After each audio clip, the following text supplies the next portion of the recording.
नमस्कार साथियों, मेरा नाम है अनुज और मैं आप सभी का स्वागत करता हूं अपने चैनल पर जिसका नाम है शिवालिक प्रगति सेंटर। तो उम्मीद करता हूं आप लोग बहुत बेहतर होंगे और बहुत अच्छे से आप अपने एग्ज़ाम्स की प्रिपरेशन कर रहे होंगे। तो दोस्तों, आज मैं आपके साथ जीके के कुछ और सामान्य ज्ञान के सवालों को डिस्कस करूंगा। और आज आपके साथ मैं जो टेट का एग्ज़ाम 2022 में जो जून 2022 में कंडक्ट करवाया गया है उसमें जो सवाल जो पूछे गए हैं उन सवालों को आपके साथ डिस्कस करूंगा। यदि फर्स्ट टाइम जो लोग हमारे चैनल पर विजिट कर रहे हैं दोस्तों, उन्हें मैं बता दूं कि हम यहाँ पे डिफरेंट कॉम्पिटिटिव एग्जाम्स में जो सवाल पूछे जाते हैं उनको डिस्कस करते हैं।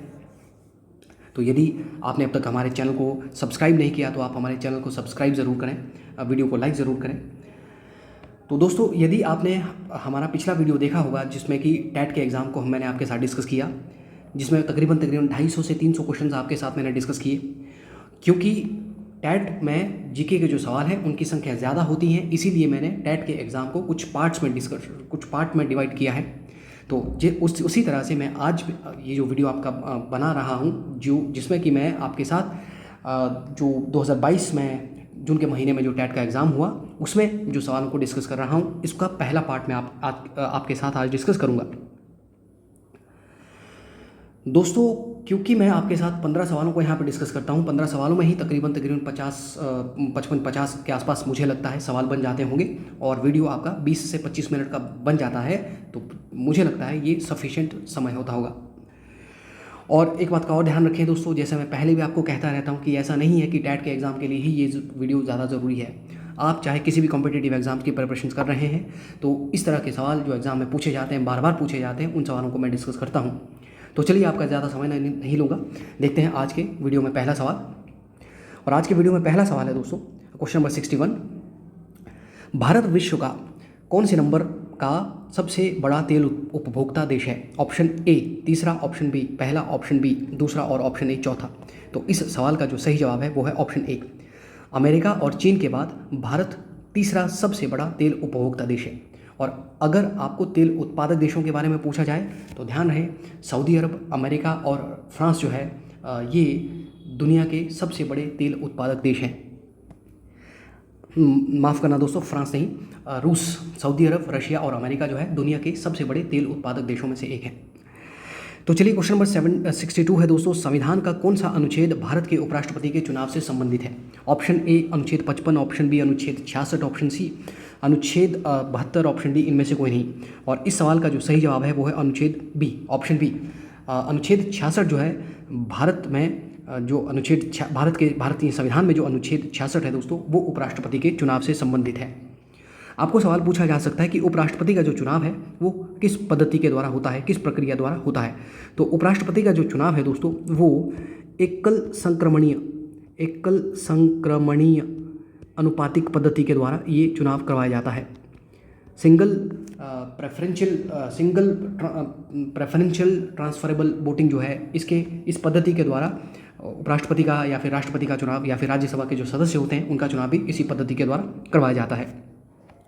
उपराष्ट्रपति से आपको सवाल पूछा जाए, उपराष्ट्रपति के चुनाव में कौन कौन पार्टिसिपेट करते हैं, कि कौन कौन उपराष्ट्रपति के चुनाव में भाग लेते हैं? तो उपराष्ट्रपति के चुनाव में दोस्तों लोकसभा तथा राज्यसभा के सभी सदस्य, कहने का मेरा मतलब है निर्वाचित तथा मनोनीत, उपराष्ट्रपति के चुनाव में लोकसभा तथा राज्यसभा के सभी सदस्य भाग लेते हैं, ध्यान रखिएगा। लेकिन अगर पूछा जाए कि राष्ट्रपति के चुनाव में कौन कौन पार्टिसिपेट करते हैं, तो राष्ट्रपति के चुनाव में लोकसभा, राज्यसभा तथा सभी विधानसभाओं के जो निर्वाचित सदस्य होते हैं वो राष्ट्रपति के चुनाव में भाग लेते हैं। उपराष्ट्रपति के संदर्भ में भारतीय संविधान के कुछ और बहुत इंपॉर्टेंट अनुच्छेद हैं, जैसे अनुच्छेद 63 अगर आपको पूछा जाए तो अनुच्छेद 63 में राष्ट्रपति के पद का प्रावधान है। अनुच्छेद 64 आपको पूछा जा सकता है। अनुच्छेद 64 में जो राष्ट्रपति होता है, जो उपराष्ट्रपति होता है, उपराष्ट्रपति राज्यसभा का पदेन सभापति होता है। राज्यसभा के पदेन सभापति यदि आपको पूछा जाए, राज्यसभा के पदेन सभापति अगर पूछा जाए तो राज्यसभा के पदेन सभापति जो है वो भारत के उपराष्ट्रपति होते हैं। एग्जाम में सवाल पूछा जा सकता है, बहुत ही ज़्यादा ज़रूरी है। अनुच्छेद 65 अगर आपको पूछा जाए दोस्तों, अनुच्छेद 65 में ये जिक्र किया गया है कि यदि राष्ट्रपति अनुपस्थित हैं या अवकाश पर हैं, तो ऐसे समय पर जब राष्ट्रपति अनुपस्थित होंगे तो राष्ट्रपति की जो शक्तियां हैं या राष्ट्रपति के पद पर उपराष्ट्रपति उस समय कार्य करेंगे। मतलब राष्ट्रपति के पद का निर्वहन उस समय भारत के उपराष्ट्रपति करेंगे। चलिए नेक्स्ट क्वेश्चन देखते हैं, और क्वेश्चन नंबर 63 है, दुग्ध उत्पादन में भारत का कौन सा स्थान है? ऑप्शन ए चौथा, ऑप्शन बी दूसरा, ऑप्शन सी तीसरा और ऑप्शन डी प्रथम। तो दुग्ध उत्पादन में भारत का दोस्तों प्रथम स्थान है। ऑप्शन डी इसका सही जवाब है। दूध के उत्पादन से भारत में श्वेत क्रांति आई है। अगर आपको सवाल पूछा जाए श्वेत क्रांति के जनक कौन है, तो श्वेत क्रांति के जनक है वर्गीज कुरियन। बहुत ही ज़्यादा ज़रूरी सवाल है। श्वेत क्रांति के जनक वर्गीज कुरियन 1970 के दशक में श्वेत क्रांति या 70 की शुरुआत में श्वेत क्रांति चलाई गई भारत में। और इसी के तहत ऑपरेशन फ्लड, अगर आपको पूछा जाए ऑपरेशन फ्लड का संबंध किससे है, तो ऑपरेशन फ्लड का संबंध भी दूध के उत्पादन से है। एग्जाम में सवाल आपको पूछा जा सकता है। दोबारा बहुत ज़्यादा ज़रूरी सवाल है दोस्तों। हालांकि बहुत समय से भारत जो है दूध के उत्पादन में सबसे नंबर 1 पर है। भारत के बाद दूध के उत्पादन में दूसरे नंबर पर जो कंट्री है दोस्तों उसका नाम है अमेरिका। चलिए क्वेश्चन नंबर 64 देखते हैं, और क्वेश्चन नंबर 64 है दोस्तों कि भारतीय राष्ट्रीय कांग्रेस की स्थापना कब हुई थी? ऑप्शन ए 6 दिसंबर 1985, ऑप्शन बी 28 दिसंबर 1885, ऑप्शन सी 24 अक्टूबर 1945, ऑप्शन डी 8 अगस्त 1967 में। तो भारतीय राष्ट्रीय कांग्रेस की जो स्थापना हुई है दोस्तों वो हुई है 28 दिसंबर 1985 में। और भारतीय राष्ट्रीय कांग्रेस के जो संस्थापक है वो A.O. ह्यूम है, ये आपको मालूम होगा। A.O. ह्यूम भारतीय राष्ट्रीय कांग्रेस के संस्थापक है। और A.O. ह्यूम जो है ये एक सिविल सर्वेंट थे। एग्जाम में आपको पूछा जा सकता है। भारतीय राष्ट्रीय कांग्रेस की स्थापना जब 1885 में की गई, आपको पूछा जा सकता है कि कितने प्रतिनिधियों ने भारतीय राष्ट्रीय कांग्रेस को जो पहला जो सम्मेलन हुआ उसमें पार्टिसिपेट किया। तो 72 प्रतिनिधियों ने भारतीय राष्ट्रीय कांग्रेस के पहले सम्मेलन में हिस्सा लिया। और अगर आपको सवाल पूछा जाए भारतीय राष्ट्रीय कांग्रेस के पहले अध्यक्ष यदि पूछा जाए, तो प्रथम अध्यक्ष थे भारतीय राष्ट्रीय कांग्रेस के व्योमेश चंद्र बनर्जी। बहुत ज़्यादा ज़रूरी सवाल है। WC बनर्जी भारतीय राष्ट्रीय कांग्रेस के पहले अध्यक्ष थे। पहली महिला अध्यक्ष पूछा जाए तो एनी बेसेंट भारतीय राष्ट्रीय कांग्रेस की पहली महिला अध्यक्ष है। पहली भारतीय महिला अध्यक्ष पूछा जाए तो सरोजिनी नायडू भारतीय राष्ट्रीय कांग्रेस की पहली भारतीय महिला अध्यक्ष है। अगर पूछा जाए महात्मा गांधी भारतीय राष्ट्रीय कांग्रेस के अध्यक्ष कब रहे, तो 1924 में जो सम्मेलन हुआ था बेलगांव में, जिसमें कि महात्मा गांधी ने भारतीय राष्ट्रीय कांग्रेस की अध्यक्षता की है। अगर आपको सवाल पूछा जाए भारतीय राष्ट्रीय कांग्रेस के पहले महासचिव कौन थे, तो यानी जनरल सेक्रेटरी जो है भारतीय राष्ट्रीय कांग्रेस के पहले जो थे वो A.O. ह्यूम ही थे। ये भी आपको एग्जाम में सवाल दोस्तों पूछा जा सकता है। अगर आपको सवाल पूछा जाए कि भारतीय राष्ट्रीय कांग्रेस का पहला जो सम्मेलन है वो कहाँ पर किया गया या कहाँ पर आयोजित था, यदि आपको सवाल पूछा जाए कि भारतीय राष्ट्रीय कांग्रेस का प्रथम जो सम्मेलन है वो कहाँ पर आयोजित किया गया, तो वो बम्बई में आयोजित किया गया। बम्बई के गोकुलदास तेजपाल संस्कृत महाविद्यालय में भारतीय राष्ट्रीय कांग्रेस का पहला सम्मेलन आयोजित किया गया। पहले ये सम्मेलन पूना में होना था, परंतु पूना में हैजा फैलने की वजह से इसको पूना जगह जो है उसको स्थगित करके बम्बई में इसको कंडक्ट करवाया गया। एग्जाम में ये सवाल में आपको पूछे जा सकते हैं। नेक्स्ट क्वेश्चन देखें, क्वेश्चन नंबर 65 है दोस्तों कि भारत की कृषि सबसे अधिक किस पर निर्भर करती है? ऑप्शन ए वर्षा, ऑप्शन बी कुएं, ऑप्शन सी नहरें, ऑप्शन डी झीलें। तो भारत की कृषि योग्य जो भूमि है लगभग 55% भारत में जो कृषि योग्य भूमि जो है दोस्तों वो वर्षा पर निर्भर करती है। तो इस हिसाब से इस सवाल का जो जवाब है वो ऑप्शन ए है। क्वेश्चन नंबर 66 है कि आधुनिक युग का मनु किसे कहा जाता है? Option A Bhagat Singh, option B Tatya Tope, option C Bhimrao Ambedkar, option C Mahatma Gandhi, option D Bhimrao Ambedkar.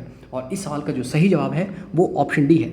भारतीय संविधान का आधुनिक भारत का मनु जो कहा जाता है वो B.R. अम्बेडकर को कहा जाता है। और B.R. अम्बेडकर को आधुनिक भारत का मनु इसीलिए कहा जाता है क्योंकि इन्होंने जो हिंदू कोड बिल जो है उसका मसौदा इन्होंने तैयार किया था।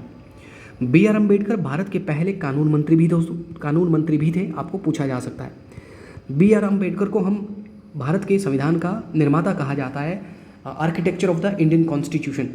जो ड्राफ्टिंग कमेटी भारत जो संविधान सभा थी जिसने कि भारत के संविधान को बनाया, संविधान सभा ने कुछ कमेटियों का गठन किया भारत के संविधान के निर्माण से संबंधित, जिसमें एक कमेटी थी दोस्तों ड्राफ्टिंग कमेटी। ड्राफ्टिंग कमेटी, जिसको हम प्रारूप समिति भी कहते हैं। तो ड्राफ्टिंग कमेटी का काम है भारतीय संविधान को ड्राफ्ट करना, लिखना। तो ड्राफ्टिंग कमेटी में कुल सदस्य 7 थे और ड्राफ्टिंग कमेटी का अध्यक्ष यदि आपको पूछा जाए तो ड्राफ्टिंग कमेटी के अध्यक्ष भी B.R. अम्बेडकर ही थे। B.R. अम्बेडकर ने भारतीय संविधान के यानी कि इंडियन कॉन्स्टिट्यूशन की मेकिंग के लिए जो कार्य किया है दोस्तों, उसका कर्जा कभी भी नहीं उतारा जा सकता। भारत के निर्माण में B.R. अम्बेडकर का अहम रोल है। बहुत बहुत बहुत ज़्यादा योगदान इन्होंने भारत के संविधान के निर्माण में, या कहीं यूँ कहें भारत के निर्माण में दिया है। बाकी ऑप्शन देखते हैं दोस्तों। ऑप्शन ए है भगत सिंह, और भगत सिंह जो है, भगत सिंह को हम कहते हैं शहीद आज़म। शहीद आज़म, ध्यान रखें, मैं कायदे आज़म नहीं कह रहा हूँ, कायदे आज़म मोहम्मद अली जिन्ना को कहा जाता है। भगत सिंह की याद में ही 23 मार्च को दिवस मनाया जाता है, शहीदी दिवस। शहीदी दिवस यदि पूछा जाए किसके याद में मनाया जाता है, वो भगत सिंह के ही याद में मनाया जाता है, ध्यान रखिएगा। और भगत सिंह को जो फांसी की सज़ा दी गई थी वो 23 मार्च 1931 को दी गई थी, तो इसीलिए शहीदी दिवस भगत सिंह की याद में मनाते हैं। अगर आपको पूछा जाए दोस्तों शहीद दिवस, तो शहीद दिवस 30 जनवरी को महात्मा गांधी की याद में मनाया जाता है, 30 जनवरी। ध्यान रखें, शहीद दिवस और शहीदी दिवस में फ़र्क है। महात्मा गांधी को हम कहते हैं राष्ट्रपिता, और महात्मा गांधी को सबसे पहले राष्ट्रपिता कहकर के राष्ट्रपिता की जो उपाधि दी है वो नेताजी सुभाष चंद्र बोस के द्वारा दी गई है। ये भी आपको एग्जाम में सवाल पूछा जा सकता है। तात्या टोपे का जो नाम है दोस्तों, तात्या टोपे का नाम कई बार एग्जाम में पूछा जाता है। जो तात्या टोपे का नाम है रामचंद्र पांडुरंग जो है वो तात्या टोपे का नाम है, एग्जाम में आपको पूछा जा सकता है। नेक्स्ट क्वेश्चन देखें कि क्वेश्चन नंबर 67 है, दीन ए इलाही धर्म की शुरुआत किसने की? Option A Jahangir, option B Akbar, option C Babur, option D उपरोक्त सभी। तो दीन ए इलाही धर्म की जो स्थापना की है वो अकबर ने की है। दीन ए इलाही अथवा ईश्वरीय आस्था, इस धर्म की स्थापना अकबर ने 1582 में की है। ध्यान रहे, एग्जाम में सवाल पूछा जा सकता है। अकबर और औरंगज़ेब जितने भी मुगल शासक हुए उनमें से सबसे अधिक समय पर जिन्होंने राज किया, तकरीबन 49 सालों तक, 49 से 50 साल तक, वो अकबर और औरंगज़ेब ने राज किया है दोस्तों। अकबर के ही पुत्र हैं जहांगीर। जहांगीर का जो वास्तविक जो नाम है, बचपन में जो जहांगीर को सलीम कहते थे, सलीम। देखिए दोस्तों, ये कहा जाता है कि अकबर के काफ़ी समय तक कोई संतान नहीं हुई। जो अकबर की संतानें हुई वो बहुत छोटी ही आयु में उनका देहांत हो गया, और अकबर के जब काफ़ी समय तक कोई संतान नहीं हुई तो अकबर एक पीर बाबा की दरगाह में गए जिनका नाम था शेख सलीम चिश्ती, जो कि रहते थे फतेहपुर सीकरी में। तो शेख सलीम चिश्ती के आशीर्वाद से ही ऐसे कहा जाता है कि अकबर के घर पे बेटे का जन्म हुआ जिसका नाम उन्होंने सलीम रखा। हालांकि सलीम को अकबर प्यार से शेखू भी कहते थे। ध्यान रखिएगा, ये भी आपको सवाल पूछा जा सकता है। जहांगीर का जो कार्यकाल है उसको चित्रकला का स्वर्णकाल कहा जाता है। एग्जाम में आपको सवाल पूछा जाए कि किस मुगल शासक के कार्यकाल को चित्रकला का स्वर्णकाल कहा जाता है, तो इस सवाल का जो सही जवाब होगा वो जहांगीर होगा। जहांगीर के दरबार में एक प्रसिद्ध न्याय की जंजीर हुआ करती थी, ये भी आपको पूछा जा सकता है। न्याय की जंजीर एग्जाम पॉइंट ऑफ व्यू से ज़रूरी है दोस्तों। इसके अलावा अगर आपको सवाल पूछा जाए भारत में मुगल काल का जो संस्थापक कौन है, वो बाबर है। पानीपत का जो पहला युद्ध 1526 में हुआ वो बाबर के बीच में और इब्राहिम लोदी के बीच में हुआ। हालांकि पानीपत का जो दूसरा युद्ध हुआ 1556 में वो अकबर और हेमू विक्रमादित्य के बीच में हुआ, जिसको अकबर की तरफ से जो लड़ा वो अकबर की तरफ से जिस युद्ध का नेतृत्व जो इसमें किया गया वो किया गया, उनका नाम है बैरम खान के नेतृत्व में अकबर ने पानीपत का पहला युद्ध, पानीपत का दूसरा युद्ध जो कि 1556 में किया गया, उस युद्ध को लड़ा है। दोस्तों, जैसे कि मैंने आपको अभी बताया कि शेख सलीम चिश्ती के आशीर्वाद से ही अकबर के घर पे ये जो बेटे का जन्म हुआ, जहांगीर का जन्म हुआ। कहते हैं कि इसीलिए अकबर ने अपनी जो राजधानी है उसको उन्होंने स्थानांतरित करके फतेहपुर सीकरी ही स्थानांतरित किया था। तो अकबर की जो राजधानी थी वो कुछ समय तक फतेहपुर सीकरी थी। फतेहपुर सीकरी का जो निर्माण ये अकबर ने ही किया है और फतेहपुर सीकरी में अकबर की जो राजधानी थी वो 1571 से लेकर 1585 तक रही है। हालांकि पानी की कमी से अकबर को ये राजधानी जो है दोबारा आगरा शिफ्ट करनी पड़ी। एग्जाम में आपको सवाल ये भी पूछे जा सकते हैं। तो चलिए नेक्स्ट सवाल देखते हैं दोस्तों। नेक्स्ट क्वेश्चन है गौतम बुद्ध को ज्ञान की प्राप्ति कहाँ पे हुई? Option A Sarnath, option B Bodhgaya, option C Nepal, option D Bhutan. तो महात्मा बुद्ध को ज्ञान की जो प्राप्ति हुई वो बोधगया में हुई है दोस्तों। महात्मा बुद्ध, जिनको हम गौतम बुद्ध भी कहते हैं, इन्होंने बौद्ध धर्म की स्थापना की है। बौद्ध धर्म के संस्थापक है महात्मा बुद्ध। महात्मा बुद्ध का जो जन्म है वो लुम्बिनी में हुआ है। लुम्बिनी में कपिलवस्तु के निकट नेपाल में महात्मा बुद्ध का जन्म हुआ। ज्ञान की प्राप्ति उनको बोधगया में हुई। और पहला उपदेश यदि आपको पूछा जाए, महात्मा बुद्ध ने पहला उपदेश जो कहाँ पे दिया? पहला उपदेश जो है इन्होंने सारनाथ में दिया, प्रथम उपदेश। अगर आपको सवाल पूछा जाए महात्मा बुद्ध ने अपने जो उपदेश हैं वो कौन सी भाषा में दिए, तो महात्मा बुद्ध ने उपदेश देने के लिए जो भाषा चुनी वो है पाली भाषा। पाली भाषा ये उस समय आम लोगों की भाषा हुआ करती थी। पाली भाषा में ही महात्मा बुद्ध ने अपने उपदेश दिए। महात्मा बुद्ध की मृत्यु अगर आपको पूछा जाए दोस्तों, महात्मा बुद्ध की मृत्यु, तो महात्मा बुद्ध की मृत्यु जो है वो कुशीनगर में हुई है। एग्जाम पॉइंट ऑफ व्यू से ये सवाल आपके लिए बहुत ही ज़्यादा ज़रूरी है। महात्मा बुद्ध से कुशीनगर, महात्मा बुद्ध या फिर जो महावीर स्वामी है, इनसे एग्ज़ाम में कई सवाल पूछे जाते हैं दोस्तों। तो एग्ज़ाम में जब आप एग्ज़ाम देने के लिए जाएँ तो इनको ज़रूर स्टडी करके जाइए। चलिए नेक्स्ट क्वेश्चन देखते हैं। क्वेश्चन नंबर 69, राष्ट्रपति को संविधान द्वारा कितनी प्रकार की आपातकाल शक्तियां दी गई हैं? तो ऑप्शन ए है दोस्तों 2, ऑप्शन बी है 3, ऑप्शन सी है 4, ऑप्शन डी है 5। तो इस सवाल का जो सही जवाब है वो है ऑप्शन डी। राष्ट्रपति को संविधान में 5 तरह की माफ़ कीजिएगा, 5 नहीं है, इस सवाल का जो जवाब है वो है 3 तरह की आपातकाल शक्तियां राष्ट्रपति को दी गई है। और ये जो 3 तरह की जो आपातकालीन शक्तियां हैं, ये भारतीय संविधान का एक अनुच्छेद 352 है, एक अनुच्छेद 356 है और एक अनुच्छेद 360 है। 352 में है राष्ट्रीय आपातकाल। राष्ट्रीय आपातकाल, तो ये राष्ट्रीय आपातकाल है, राष्ट्रीय आपातकाल। और अनुच्छेद 356 में है दोस्तों, ये है राष्ट्रपति शासन। राष्ट्रपति शासन, प्रेसिडेंट रूल जिसको कहा जाता है। और अनुच्छेद 360 में वो है वित्तीय आपातकाल। अनुच्छेद 360 में वित्तीय आपातकाल। तो ये 3 अनुच्छेद जो है भारतीय संविधान के, ये जो 3 अनुच्छेद हैं ये राष्ट्रपति की आपातकालीन शक्तियों का जिक्र करते हैं। राष्ट्रपति आपातकाल की जो घोषणा है वो मंत्रिपरिषद के या फिर प्रधानमंत्री के सुझाव पर करता है। ध्यान रखिए, ये भी आपको सवाल पूछा जा सकता है। राष्ट्रीय आपातकाल अब तक भारत में 3 बार लगाया गया। सबसे पहले 1962 में जब भारत और चीन का युद्ध हुआ, उसके बाद 1971 में जब भारत और पाकिस्तान का युद्ध हुआ जिसमें कि बांग्लादेश आज़ाद हो गया, और एक बार लगाया गया 1975 में। राष्ट्रपति शासन भारत में कई बार लगाया गया है। सबसे पहले ये 1951 में पंजाब में लगाया गया। एग्जाम में आपको सवाल पूछा जा सकता है कि जो प्रेसिडेंट रूल है, राष्ट्रपति शासन, सबसे पहले कहाँ पर इसको लगाया गया। और वित्तीय आपातकाल अब तक भारत में नहीं लगा है, आपको ये भी सवाल पूछा जा सकता है। और अगर आपको सवाल पूछा होता कि राष्ट्रपति को भारतीय संविधान में कितने तरह की वीटो पावर दी हुई है, तो वीटो शक्तियां भी भारत के राष्ट्रपति को भारत के संविधान में 3 तरह की वीटो आपको दी गई है। मैंने पिछले वीडियो में ये चीज़ डिस्कस की है। फिर कभी किसी सवाल को जब मैं डिस्कस करूँगा तो वीटो पावर्स को भी मैं डिटेल में डिस्कस करूँगा। नेक्स्ट क्वेश्चन है दोस्तों क्वेश्चन नंबर 70, और क्वेश्चन नंबर 70 है कौन सा सदन स्थायी है? Option A Lok Sabha, option B Rajya Sabha, option C दोनों, ऑप्शन डी इनमें से कोई भी नहीं। तो जो भारत की जो संसद है दोस्तों, भारत की जो संसद है, संसद के 2 सदन हैं, एक है लोकसभा और दूसरा है राज्यसभा। लोकसभा जो भारतीय संसद है, लोकसभा उसका अस्थायी सदन है।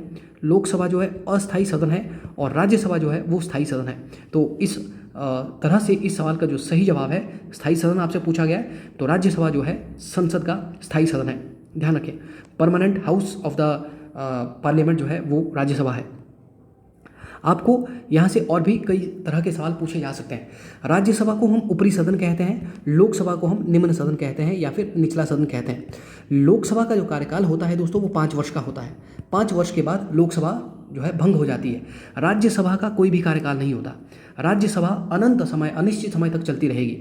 इसीलिए राज्यसभा को स्थायी सदन कहते हैं, संसद का स्थायी सदन। ये अलग बात है कि प्रत्येक 2 वर्ष के बाद राज्यसभा के 1/3 सदस्य सेवानिवृत्त हो जाते हैं और प्रत्येक 2 वर्ष के बाद राज्यसभा के सदस्यों का चुनाव करवाया जाता है।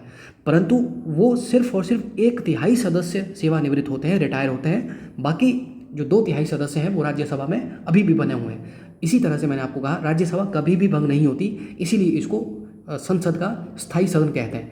ध्यान रखें, अगर आपको सवाल पूछा जाए संसद के अंग कितने हैं, तो संसद के अंग होते हैं दोस्तों 3, राष्ट्रपति, लोकसभा, राज्यसभा।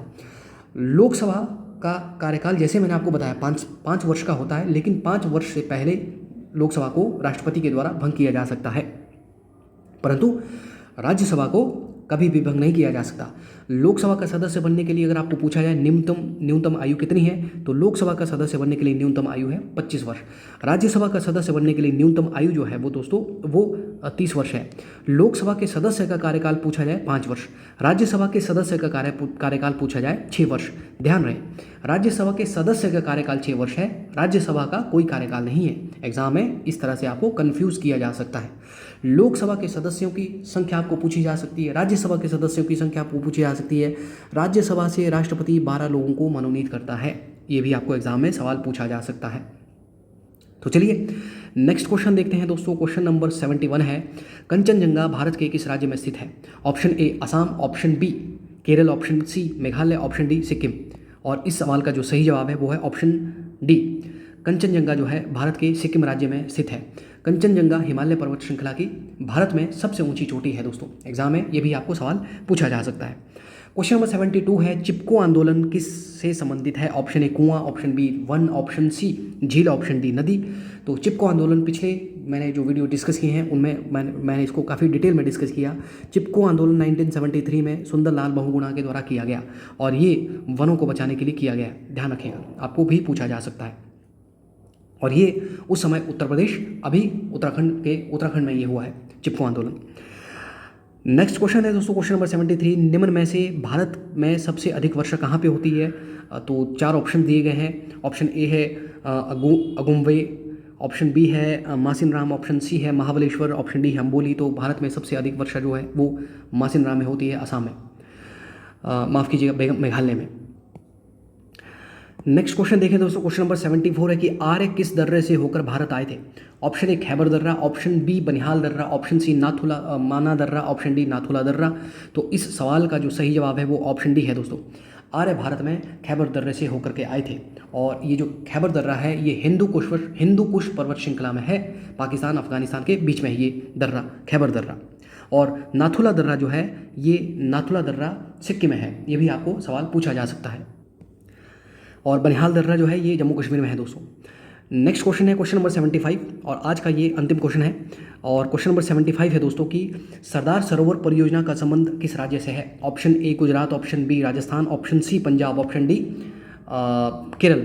और इस सवाल का जो सही जवाब है वो ऑप्शन ए है दोस्तों। सरदार सरोवर परियोजना का जो संबंध है वो गुजरात से है। और सरदार सरोवर परियोजना जो है ये नर्मदा नदी पर है। आपको ये भी सवाल पूछा जा सकता है कि सरदार सरोवर परियोजना जो है ये कौन सी नदी पर बनी है? तो ये नर्मदा नदी पर बनी है। और नर्मदा नदी का आपको उद्गम स्थल पूछा जाए तो नर्मदा नदी जो है मध्य प्रदेश में जो अमरकंटक चोटी है, अमरकंटक चोटी से 2 प्रमुख नदियाँ निकलती है, नर्मदा तथा सोन। तो नर्मदा नदी का उद्गम स्थल है अमरकंटक चोटी, मध्य प्रदेश। नर्मदा नदी को मध्य प्रदेश की लाइफलाइन भी कहा जाता है। तो सरदार सरोवर परियोजना जो है दोस्तों ये सरदार वल्लभ भाई पटेल की एक महत्वाकांक्षी परियोजना थी। हालांकि उनका बहुत जल्दी, जैसे हमारा देश स्वतंत्र हुआ उसके बाद उनका देहांत हो गया था। तो इस परियोजना को मूर्त रूप जो दिया है वो पंडित जवाहरलाल नेहरू ने इसको मूर्त रूप देने की कोशिश की, परंतु ज़मीनी कार्य जो है इस परियोजना पर 1980 के आसपास जो है विश्व बैंक की सहायता से ज़मीनी कार्य इस पर शुरू हुआ। परंतु बांध के बनने से जो भूमि का अधिग्रहण किया गया या भूमि का अधिग्रहण का डर लोगों को सताने लगा, तो इसलिए कुछ आंदोलनकारियों ने या कुछ समाज सुधारकों ने एक आंदोलन चलाया, उसको कहते हैं नर्मदा बचाओ। आपको सवाल पूछा जा सकता है नर्मदा बचाओ आंदोलन का संबंध किससे है? तो नर्मदा बचाओ आंदोलन का जो संबंध है, जब सरदार सरोवर परियोजना ये जो शुरू हुई तो क्योंकि इसके कारण बहुत सारे लोगों को स्थानांतरित किया गया, इसीलिए और पर्यावरण पर भी इसका नुकसान पड़ रहा था, तो इसीलिए कुछ समाज सेवियों ने, जिसमें प्रमुख भूमिका जो निभाई है वो निभाई है मेधा पाटेकर। आपको सवाल पूछा जा सकता है कि मेधा पाटेकर का संबंध किससे है, तो मेधा पाटेकर का संबंध नर्मदा बचाओ आंदोलन से है, जो कि सरदार सरोवर बांध पर बनाया गया है। नर्मदा बचाओ आंदोलन से मेधा पाटेकर का संबंध है, क्योंकि सरदार सरोवर परियोजना या ये बांध बनाने के लिए जो भूमि का अधिग्रहण या जो उनको लगता था जो प्रकृति को या पर्यावरण को जो नुकसान हो रहा था, तो इससे इनका संबंध है, ये आपको सवाल पूछे जा सकते हैं। हालांकि सरदार सरोवर बांध जब बनाया जा रहा था या इसके लिए जो नर्मदा बचाओ आंदोलन जब चलाया जा रहा था, प्रमुख भूमिका इसमें मेधा पाटेकर की है। इसके अलावा जैसे अरुंधति राय हो गया या बाबा आमटे हो गया, और भी बहुत जो समाज सुधारक उन्होंने इस आंदोलन में हिस्सा लिया। तो दोस्तों आज के इस वीडियो में इस वीडियो को यहीं पे विराम देता हूँ। जैसे मैंने आपको बताया कि 15 क्वेश्चन जब मैं डिस्कस करता हूँ तो डिस्कस करते करते वीडियो बड़ा बन जाता है, काफ़ी सवालों को आपके साथ डिस्कस करना पड़ता है, तो उस वजह से वीडियो कभी कभी लंबा हो जाता है, तो उसके लिए मैं तहे दिल से माफ़ी मांगना चाहूँगा। पर फिर भी यदि आपको कॉम्पिटिटिव एग्ज़ाम क्लियर करना है दोस्तों, यदि आपने टेट का एग्ज़ाम क्लियर करना है, तो आपको वीडियोस को ज़रूर पूरा देखना चाहिए, और जितने भी सवालों को मैं डिस्कस करता हूँ उन सवालों को अपनी एक नोटबुक में नोट किया कीजिए, या फिर बार बार आप वीडियो देख सकते हैं, तभी आपको ये याद होंगे। तो आज के इस वीडियो में इतना ही दोस्तों, क्योंकि ये पार्ट 1 है, तो इसका पार्ट 2 मैं आपके जल्द ही पार्ट 2 इसके लिए आपके लिए लेकर के आऊँगा। यदि आपको वीडियो पसंद आया दोस्तों, वीडियो को लाइक ज़रूर करें, चैनल को सब्सक्राइब ज़रूर करें, वीडियो को शेयर ज़रूर करें। जल्द ही अगले वीडियो को आपके लिए लेके आऊँगा। तब तक के लिए इजाज़त दीजिए दोस्तों। तब नमस्कार, जय हिंद, जय भारत।